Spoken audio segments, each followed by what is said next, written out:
I'm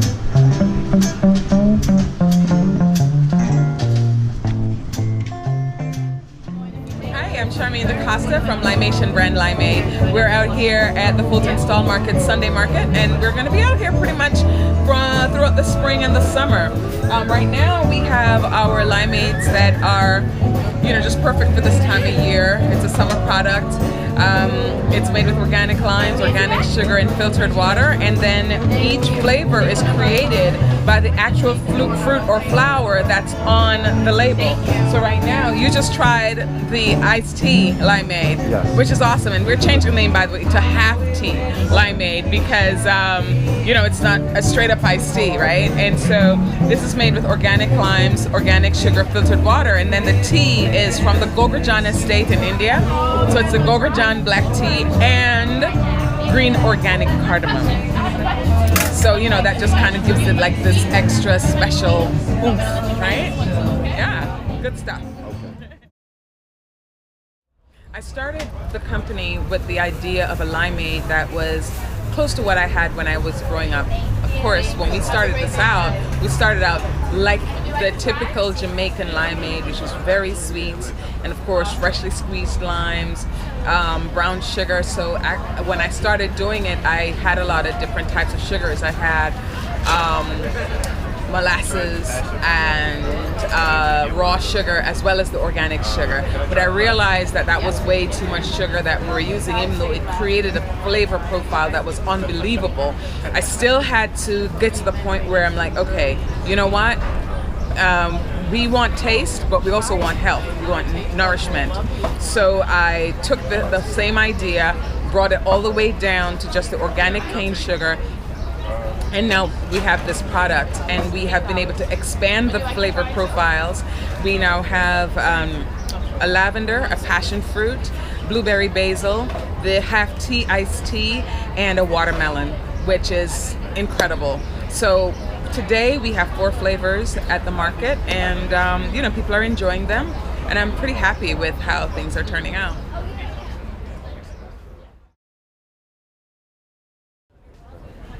Being an entrepreneur is not the easiest thing in the world, right? Like they say, if this were easy, everybody would do it. And basically, we have been doing this now from concept to today. It's been 4 years. And we branded and rebranded again. We have been introduced to great opportunity, which has been pulled right out from under us even before we even jumped in. So a great example of that is in 2015, we actually got picked up by A&P Supermarkets. We were going to go into 290 stores before we could place our first order. And by the way, we went through a lot. We invested a lot of money in ramping up to meet that production demand. They went bankrupt. Wow. They went bankrupt. Wow. Sold off stores and closed others. So that was a huge investment and a huge loss for us. But I can't look at it as a loss, because what it did was it allowed me to improve the look and feel of the product, to actually start to think more globally about it. And so whereas we started out with a nice little package, now we had to step up our game to meet a different audience. And because we did that, it actually positioned us to be where we are today. The other thing that happened was, I know that this product is kind of Whole Foods, Trader Joe friendly. So from day one, we've been trying to get into Whole Foods, but we had a lot of different thresholds that we had to meet in order to be able to be considered for a company like Whole Foods Market. And of course it was frustrating, right? But then what I realized after having to go through that and actually just seeing how Whole Foods operates, it tells me that when somebody is in Whole Foods, they don't even think about the validity of the product, because they know that Whole Foods has already done all the background. They have assured you that you're getting a quality product. So we've just been accepted into Whole Foods. So we're going to be in the Whole Foods that's coming to Harlem in the summer of 2017. We're extremely excited. you know, of course, that means there's still a lot of hard work to do for the next couple of months until we actually land on the shelves. But it tells me that we're moving in the right direction, we're doing the right things. And I'm just really excited that we're able to come this far. Okay. So my name is Jasmine. I'm the daughter of the owner of the business. So, you know, coming up there, I'm gonna get it. It's coming. Today was not that slow, but it was actually kind of good. We got some sales going on. I feel like if it was a little bit warmer outside, people would really be jumping on it, but the weather is how it is, so we're just gonna deal with it today. I think a lot of people love the product and also will really enjoy it if they come back and order it for themselves. I like to give them their little pitches and stuff to tell them how they can pair it or how they can drink it or not drink it, and how they can recommend it to those who have like diabetes or some type of health issues. It's a really good beverage for that. I'm going for the lavender. Yes, love it. Do you mind if I try lavender? Just went back home, but we've always been like He's gonna like it. I'm telling you. Guys swear that they don't like it, but they do in the end. So just one? Yeah, just one. $4. It was like a perfect balance, you know. Exactly. Is there a certain date? You get the tanginess, but then you get the lavender at the end. So it's really Yeah, good. you know, because when you think lavender, you think very strong, but it's not. It's really good. Alright, See? Tried to get you to try when you were over here. Here you go. Thank you. You're welcome. Lavender I thought that'd be adventurous. Thank you. The drink side of it, they're good as mixers, so they're good for margaritas, martinis, even with champagne, and even sometimes if you pair the lavender with a tart type of red wine, it's really subtle and good.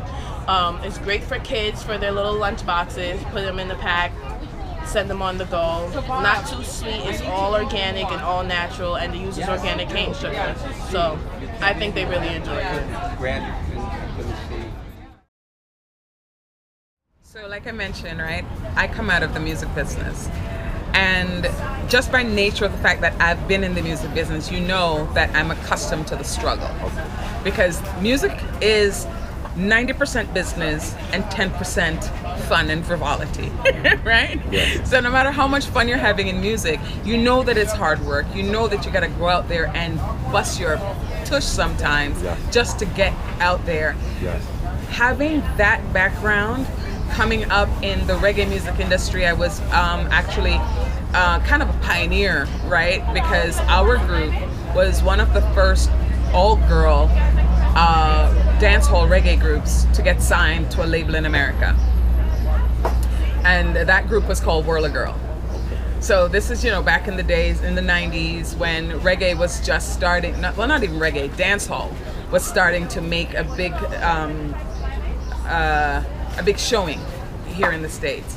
And so, you know, it was hard for us, you know, being a new group, being a new genre, pretty much. But it kind of taught us a lot, taught us how to take risks, how to not just look at what you see, right? Because on the surface things may look rough, but you know that in the background things are happening. You're setting the foundation for later. Those lessons are so easily applied to the beverage business because entrepreneurship in any form is difficult unless you have, you know, mama, papa, uncle money to throw behind your project. You are going to experience some serious hard times. And I remember that when we got started, there was a little known group back then called the Fugees, and Fugees showed us so many things that we didn't understand. They showed us how to put their own money behind their project, right? How to put their own efforts behind the product and not wait for the record company. Same thing I did here. Because back then, I didn't necessarily do that in the music, right? But I learned from other people in the business that you can't wait for other people to give you permission to do the thing that is burning deep inside you for you to do. You have to say, okay, fine, you're not gonna give me what I need to make this go. I'm gonna have to figure out how to do this, right? So, sell the apartment. And you get the money to do the thing you want to do. If somebody isn't going to write you a check, right? Or they're going to tell you, it sounds cute. No, this isn't cute. This is business. And this is how business starts, right? And one of the challenges we have, especially as people of color and as women in the business, when people look at me, they don't look at a business person. They see a woman doing business. They don't see a person doing business, right? They don't look at a person doing business. They see a black woman doing business, right? You know what? None of us is colorblind, and that's all right. But what I'm saying is, don't let that stop you from seeing the true potential here. Because part of it too is that if I can make you feel like you've seen me before, like you're my brother, sister, friend, then you can empathize with me and say, you know what, I can see potential here. It's not just, oh, she's trying something new, interesting. When you see a typical young white guy go and do something, people see his idea and think brilliant and say, you know what, I want to see this go. And they will put money down behind an idea, not even a proven concept like mine, but they'll see an idea and say, you know what, I want to get behind that. Because they can empathize with him. He looks like the guy he sits across the dinner table from, right? Me? No, not so much. Great idea, but I don't know if she really has the cojones to do this, to stick with something that's not going to be easy. But here we are. And you know what? I love the fact that it didn't come easy. You know, in 10 years when this is on another level, somebody will say, man, you're so lucky. Oh man, overnight success. Yeah, an overnight success, 10 years in the making. You know, but that's the nature of the beast, right? Yeah.